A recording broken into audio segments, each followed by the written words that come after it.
진짜 빌런의 등장. 최나겸. 드디어 최나겸의 실체가 밝혀졌는데요. 어제 결방으로 제일 아쉬웠지만 나겸의 진실이 밝혀지며 다음 주가 더욱 기대가 되었습니다. 신보영 시체 유기 사건을 직접 설계한 진범은 바로 최나겸. 신보영이 병무와 신민수에게 성폭행을 당한 후 집에서 술을 가지러 간 건우는 정황을 파악하게 되었는데요. 도망치던 보영은 계단을 내려가다 문지방에 머리를 부딪히며 죽게 됩니다. 병무, 민수, 건우는 어쩔 줄 몰라고 신고하려는 찰나 최나겸이 등장하며 사건은 결국 유기 사건이 되어버리죠. 원작과 바슷한 방향으로 가고 있는데요. 병무는 11년 전 그날 보영의 한마디 "너는 고정우 따까리야." 이 말에 분노해 이렇게 상황을 만들었는데요. 찌질한 자존심으로 보영에게 몹쓸 짓을 했고 기어이 죽게 만들었죠. 양병무 신민수가 신보영을 성폭행한 증거가 명백히 나왔는데 셋이 사귀어서 합의된 성관계였다는 논리와 시체는 고정우가 처리한 거라는 이상향 방향으로 전개가 되었는데요. 진짜 김희도 형사는 한 대 맞아야 제대로 수사할 건지 제대로 똥멍청이 같습니다. 노상철은 사건을 처음부터 재구성해 보는데요. 고정우의 수사 기록을 보고는 며칠간 잠을 재우지 않고 받아낸 허위자백이란 것을 확인하게 됩니다. 정우와 사건의 핵심 요소가 빠진 것을 찾아 하나하나 맞춰보는데요.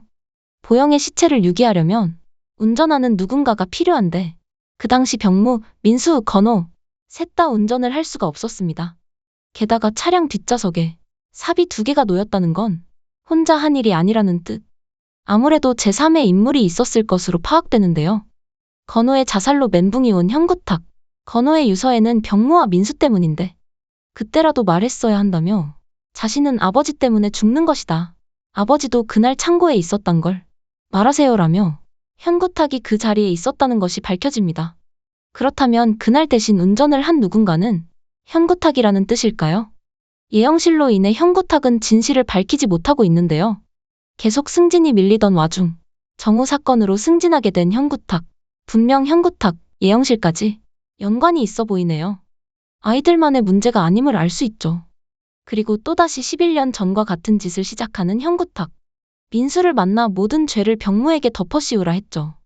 현구탁에게는 아들의 유언이나 진실보다는 자신의 안위와 입신양면이 중요한 것 같네요. 슬퍼할 자격이 있나 싶은 현구탁.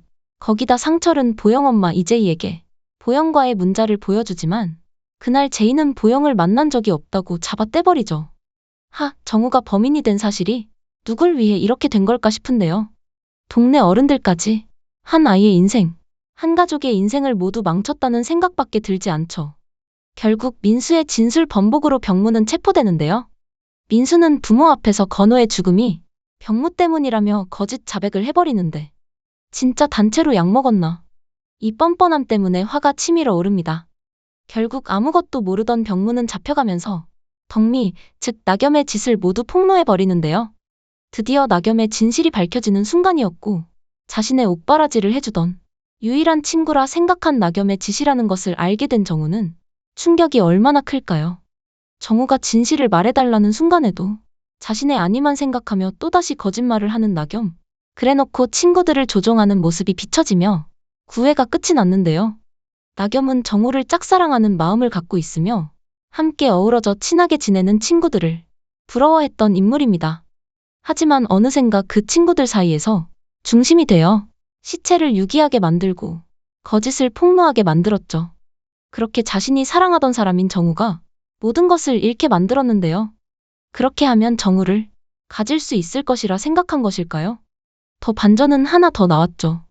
현구탁은 그저 숨기려는 인물인가 했는데 어쩌면 그날 운전을 해서 시체를 운반해 준 것이 아닌가 싶습니다. 거기다 자신의 자리를 위해 아들의 친구를 범인으로 만들고 윗선과 손을 잡았죠. 그 어떤 어른도 믿어선 안 된다는 걸 절실히 보여주는 장면 같았습니다. 나겸 역시도 사이코 같은 모습을 보여줬는데 사실 나겸은 보영뿐 아니라 다은의 사건에도 연관이 있죠. 소설과 같은 방향으로 결말이 난다면 나겸은 보영, 다은의 시체를 유기한 인물입니다. 죽인 사람은 따로 있지만 목격자이면서 시체를 유기하도록 또한 이렇게 사건이 흘러가도록 방관한 가장 무서운 인물 같습니다. 짝사랑이 이렇게 무서운 건가요?